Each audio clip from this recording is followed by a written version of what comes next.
distinguished colleagues from India and abroad, and at the outset I want to thank Dr.Georgi, Sunita and Gopika for this wonderful invitation. I see it as the 12th Jpef conference. I have been associated with this from the very beginning when we were in Kochi. So not only that, I know Dr. Chakavaris for the last 56 years. We were together. And today is his birthday, and I wish him a happy birthday and also long life, God's blessing and prosperity. Okay, Chakva? So let me take you through this, because we all know that we take care of the diabetic patients, and a lot of them do have minor abnormalities or major abnormalities which could be life-threatening, and we need to act immediately. So let me move on. So the outline of the talk is basic physiology, progression of type 2 diabetes mellitus to diabetic kidney disease. Yesterday I saw a lady, 38-year-old, coming for the first time, type 1 diabetes and early kidney disease. So I was wondering, only early kidney disease, 38, she said my diabetes type 1 was diagnosed when I was 12 years old. She is married, she has 2 children also, early diabetic kidney disease. So abnormalities of the cation and anion, and also case witness and management. So sorry about this busy slide. I'll just go to the left-hand side. This is the total body water, extracellular, which is 5% is plasma, interstitial fluid is 15%, and intracellular fluid is 40%. This is something everybody can use it. This is by InBiosis in Bangalore, our own IIT guys. Within 1 minute you get the entire body composition monitoring, and it is cheaper also. I use that regularly in being a nephrologist in my clinic. So this gives you a reasonably good value of the extracellular fluid, intracellular fluid, muscle mass, fat mass, everything. So this shows the intracellular and extracellular cations. So here is the plasma on the left-hand side. The potassium is 4, sodium is 140, then anions are bicarbonate 24, chloride 105, interstitial fluid, potassium is 5, sodium is 146, and bicarbonate is 27, and chloride is 107. Then intracellular fluid, magnesium comes in there, 34, and then potassium is 160, and then sodium is very little, and the anion side you have the proteins, and you have the phosphate, you have the bicarbonate and the chloride. So I'm just not going in detail to this. So when we take food, we drink, and the solid food is also converted to water. So when you look at that, it is shown in the intracellular fluid here, and the extracellular fluid. How is it lost? Through the skin, through the lungs, fecal loss, and urine excretion. So in a diabetic patient, different things can happen depending upon your diabetic control. So basically how the water comes to water in food, oxidation of food, drinking water, and total is this much. Some people may even consume more than this, and this is the output. So this is the gastrointestinal secretions of electrolytes, GI secretion, volume in liters, sodium, potassium, chloride and bicarbonate. Saliva is shown here, gastric juice is shown here, bile is shown here, pancreatic juice and intestinal secretion. So as you have saliva, more of chloride, and as you go down, the pancreas, extracrine pancreas is the most important in producing bicarbonate. That's the reason why we have below the pancreas, the gastric juice is alkaline. And then in the intestinal secretion, bicarbonate is high. Now, fecal electrolytes, this is important to know because we have a lot of diabetic patients who develop diarrhea, either infectious or non-infective diarrhea. Sodium normal is shown here, potassium normal is 90, chloride is 15, bicarbonate is 30, anions are 85, other magnesium is less than 15 to 20, and volume is less than 1 liter a day. And when you have secretory diarrhea or diarrhea due to diabetic autonomic insufficiency, your electrolytes can go up. Sodium is shown here, and potassium is here, and chloride is shown there, and this is bicarbonate and anions, and altogether the volume could be as high as 5 to 10 liters or even more than that. So the serum osmolality we need to take into account. The normal osmolality is 292 milliosmoles per kilogram. And this is one of the calculations of the IBC collapsibility index is useful in patients who doesn't have pulmonary artery hypertension or heart failure. So you can detect underhydration, normal hydration or overhydration. You think that whether these patients may have any of these things. So I have shown that higher IVC collapsibility index in a particular with the small IVC diameter shows a decreased volume status. According to that I will leave. So you have it, this is the diameter of the IVC maximum, diameter of the IVC minimum, and then you have a collapsibility index, and collapsibility index is shown here, and if it is high, it shows that the patient is hypovolemic, provided there is no pulmonary artery hypertension and heart failure. So sorry about this busy diagram. It shows the normal kidney. Just to jog your memory, the afferent arteriole, the glomerular capillary loop, the proximal convoluted tubule, the distal tubule, the collecting duct. So it's a normal patient, normal nephron. So can this patient also develop electrolyte abnormality? Definitely yes. So then you move over a period of years to glomerulosclerosis. See that glomerulus here and the glomerulus there, the difference, and then you have a lot of protein being excreted, and you have the protein damages the tubules and the interstitium. So you can get more electrolyte acid-base abnormalities as the disease progresses with diabetic kidney disease. So avoidance of therapy-related complications are hyperglycemia, hypoglycemia, hypokalemia, hyperkalemia, hypo and hypermagnesemia, cerebral edema, hyperosmolastic, and hyperchloremic acidosis. So sorry about this busy chart. It shows the diabetic ketoacidosis, HHS. So plasma glucose is shown here 250, 252. It will be very high when you are HHS. And the arterial pH is shown there, not much of a difference here, except that here moderate diabetic ketoacidosis, the pH is low, and severe it is going further low. And then effective serum osmolality is variable in the DK, but it is very high in HHS. So life-threatening metabolic abnormalities in diabetes include severe metabolic acidosis, pH less than 6.9, which can compromise cardiac contractility, and in front of you the patient can die. So diabetic ketoacidosis associated with shock and severe life-threatening hyperkalemia, serum potassium over 6.5 to 7. So the severity of diabetic ketoacidosis is shown. This blood glucose level will be more than 200. The venous pH will be mild, less than 7.3, moderate less than 7.2, and severe less than 7.1. And the serum bicarbonate level will be less than 18, less than 10, and less than 5 millimoles per liter.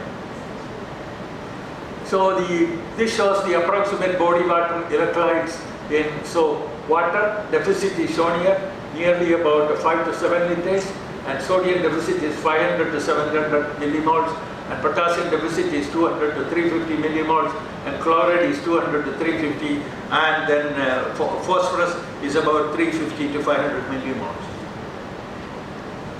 So this cartoon shows the total amount of potassium in a 70 kilogram person and where it is distributed. Muscle has 2600 milliequivalents, and then followed by RBC 250, liver 250, bone 300 millimoles, and so muscle has most of the potassium, and total potassium is about 3400 to 3500 millimoles. Potassium is freely filtered by the glomerulus, 90% is filtered, is reabsorbed in the proximal tubule. Net potassium excretion is determined by the potassium excretion and the reabsorption in the distal tubule and the collecting duct. There are two types of cells in the tubule called the principal cells secrete potassium, and the intercalated cells reabsorb potassium. So what is the cause of hyperkalemia? Increased potassium load, exogenous diet, endogenous cell lysis, decreased potassium excretion as a result of decrease in Jpef, acute decline in renal function, decrease in urine flow, decreased aldosterone activity, abnormal potassium distribution, diabetes, and metabolic acidosis, inorganic metabolic acidosis. So hyperkalemia can produce cardiac arrhythmias, muscle paralysis, and also asymptomatic and cardiac. And I want you to understand, I was teaching memory, there is no direct correlation between the ECG and the severity of hyperkalemia. Please keep that in mind. Because you may have a potassium or 6.7. You may not see the changes immediately, then changes can occur. So this is basic physiology, I won't go into that. Progressive EKG changes, ventricular fibrillation, neuromuscular producing paresthesia and numbness in the arms and legs, followed by ascending weakness or paralysis, sparing tongue and head. So prevalence of hyperkalemia in patients not on dialysis, over 5 millimoles. This is American data, 54.2. 5.5 millimole prevalence is 31.5, and over 6 is prevalence is 8.4. So hypokalemia, can this occur? Yes. The main cause of hypokalemia in individuals with diabetes is the use of high dose of insulin, whether during the treatment of type 1 diabetes and advanced stage of type 2, while attempting to correct acute events such as diabetic ketoacidosis and HHS. Reduction in the T wave amplitude and depression of ST segment may be seen on EC. Now, pseudo-hyperkalemia is due to hemolysis, contribution of potassium from blood, specimen contamination, fist cleansing, drying or hyperventilation, inappropriate reference level in the lab. So this is something, you know, once in a while I see this hyporenemic hypoaldosteronism, diabetes mellitus with hyperkalemia. So why is it due to injury to the juxtaglomerular apparatus, and which can lead to, this is the juxtaglomerular apparatus shown here, the afferent arteriole, the macula densa cells, and as a result of diabetic microangiopathy produces damage, and patients will have hyperkalemia with normal renal function because there is no aldosterone production at all. So medications that decrease aldosterone activity, I would skip that slide. Okay, when you have hyperkalemia of over 5.5 millimoles after non-steroidal mRNA initiation, you use loctidine, consider SGLT2 inhibitors when indicated, exclude pseudo-hyperkalemia, discontinue drugs that increase potassium such as NSAID, diuretic therapy, that is loop diuretics when appropriate, and treatment of metabolic acidosis with soda bicarbonate. In the above measures fail to control serum potassium, consider potassium bicarb. So this is finerenone dose. I use it often, 10 milligram or 20 milligram. If the potassium is less than 4.8, increase to 20 and continue saying. If the potassium is 4.8 to 5.5, continue the dose and continue saying. If it is more than 5.5, hold it and follow potassium lowering strategies, and do not increase the dose from 10 to 20. So risk factors for hyperkalemia are given here. A high for finerenone use is a high baseline serum potassium level of more than 4.8 and then decreased GFR. So this is the mortality rate within 1 day of hyperkalemia, depending upon whether it is 5.5 or less, 5.5 at 6 and over 6. So current treatment of hyperkalemia, calcium salt threshold potential, it changes, hypertonic saline membrane potential, soda bicarbonate, translocation of the potassium from extracellular to intracellular compartment, insulin also translocation, beta 2 agonist translocation, loop diuretic increases renal excretion, and cation exchange resin with sorbitol, fecal and hemodialysis removal.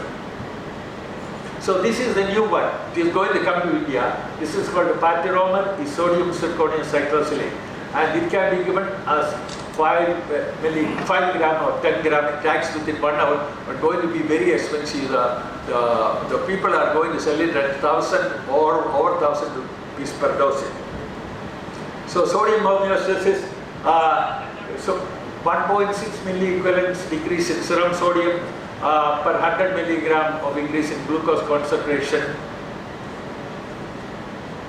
So bicarbonate deficit formula, serum bicarbonate is shown here. Normal serum bicarbonate is 24, and the current bicarbonate at the deficit into 50 into 0.5. 50 is the body weight, so depending upon the body weight it may change. So you can have factored with 0.5 or 0.4 to correct the bicarbonate. So diabetes, let me move on to the last few slides.